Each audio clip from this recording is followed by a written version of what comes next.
E o futuro dos clubes brasileiros de futebol está nas mãos do Congresso Nacional. Para falar sobre a lei do Clube Empresa, que tramita no Congresso, gentilmente nos atende o relator do projeto, senador Carlos Portinho, do PL do Rio de Janeiro. Tudo bem, senador? Mais uma vez, muito bem-vindo aqui ao Jornal da Manhã. Como vai? Bom dia, Jovem Pan. Bom dia, Adriana, Tiago, todos. Muito obrigado. Bom, senador, sobre a tramitação desse projeto, alguns clubes dizem que é a saída para que eles se livrem de dívidas e superem dificuldades financeiras. De que maneira o Congresso Nacional vai tratando isso e quais as chances realmente desse projeto ser aprovado? O projeto passou unanimidade no Senado, também na Câmara dos Deputados, em ampla maioria. E o presidente da República, Jair Bolsonaro, ele sancionou o projeto, mas com alguns vetos. E esses vetos, alguns deles atingem o coração do projeto, principalmente na parte tributária, na tributação específica do futebol, que foi o que a gente calculou aí um grande aumento de arrecadação comparado com o que é hoje. Esses vetos a gente está trabalhando para derrubar, porque senão vai prejudicar demasiadamente o projeto. Mas a expectativa é da derrubada dos vetos, sim. Quando o Congresso vai se debruçar nisso, senador? Agora, em setembro. Na verdade, não é só esse projeto, são vários outros projetos que, sancionados, receberão vetos e, em bloco, né, o Congresso Nacional se reúne para debater um a um a derrubada ou a manutenção dos vetos. No caso da SAF, da Sociedade Anônima do Futebol, o caminho é a derrubada.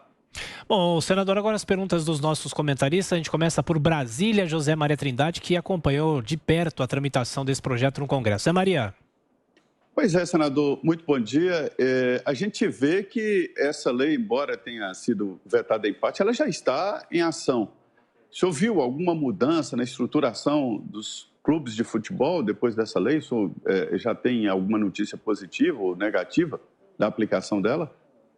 Essa é a grande notícia, né? Muitos clubes, alguns clubes, vamos dizer assim, já iniciaram o seu processo junto aos seus conselhos deliberativos. O próprio Cruzeiro, por exemplo, antes mesmo da sanção pelo presidente da República, em reunião do Conselho Deliberativo, ele já aprovou a transformação sobre, naturalmente, o texto que tramitava na época no Congresso antes da sanção. E outros clubes vêm se preparando para isso. Para alguns é uma oportunidade, para outros talvez a única solução no momento para receber novos recursos. José Carlos Bernardi. Vamos lá, senador, bom dia, prazer em tê-lo conosco aqui.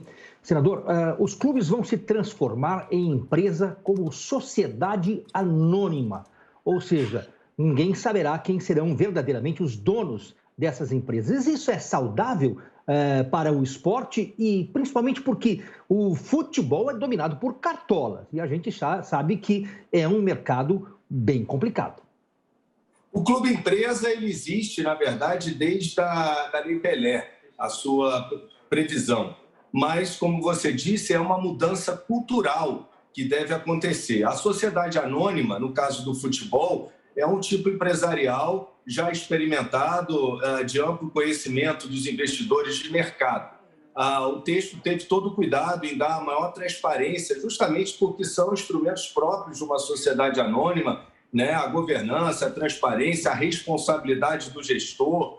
Por isso eu digo que é uma mudança cultural. E certamente, com todo o xerifão do mercado, a CBM e a própria CBF acompanhando os investimentos nos clubes, e com essa transparência, nós vamos saber quem vai estar colocando dinheiro nessas sociedades anônimas. E é saudável, sim, porque a sociedade anônima é o único tipo empresarial que permite a capitalização e o financiamento com instrumentos de mercado próprios de uma sociedade anônima, o que você não encontra numa sociedade limitada ou em outros tipos empresariais.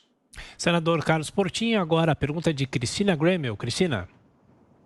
Bom dia, senador. Prazer conversar com o senhor. Eu queria voltar à questão dos vetos que o presidente Bolsonaro colocou quando sancionou a lei. Ele levanta a questão ali da renúncia fiscal, né? Que o texto prevê uma alíquota única de 5% para os clubes e que isso, embora ele reconheça que haja uma boa intenção do legislador, isso poderia afetar o orçamento, né? Não houve uma previsão de redução de despesa obrigatória do governo, então isso precisaria ter sido apontado na lei. Quando o Senado for analisar esse veto, ele pretende corrigir isso? Já existe alguma proposta para corrigir isso?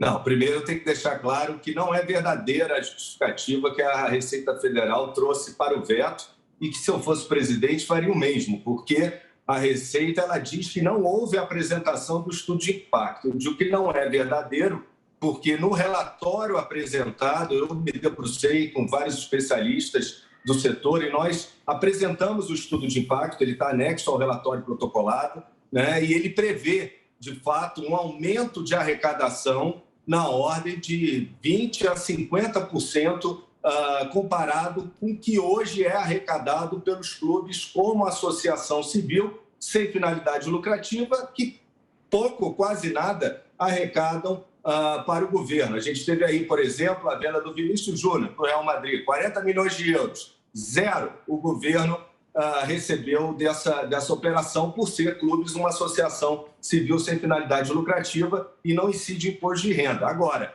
num clube transformado como sociedade anônima, né, essa tributação existiria na ordem aí em torno de 5% no início e 4%. Agora, 4%, 5% em regime de caixa.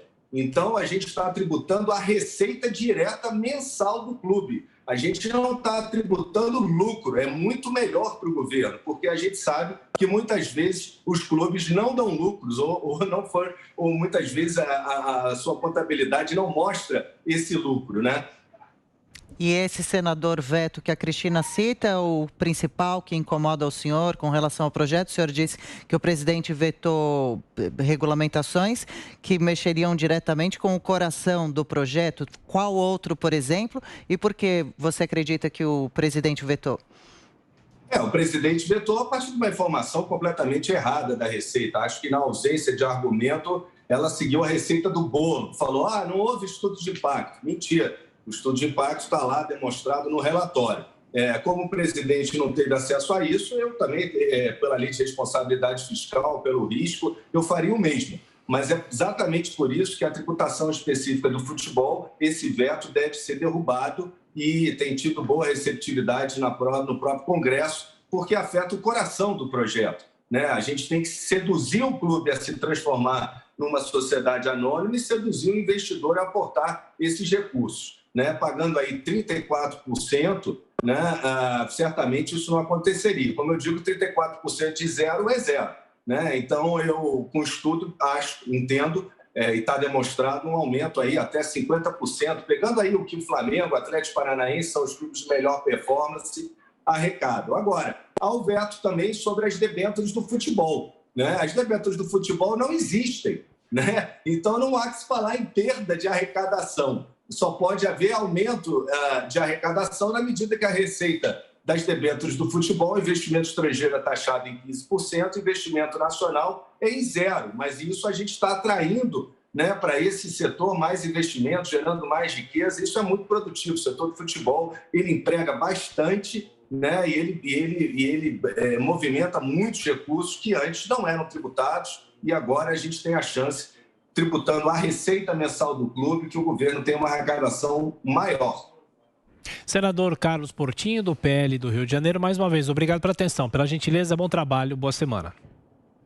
Muito obrigado. Saúde a todos.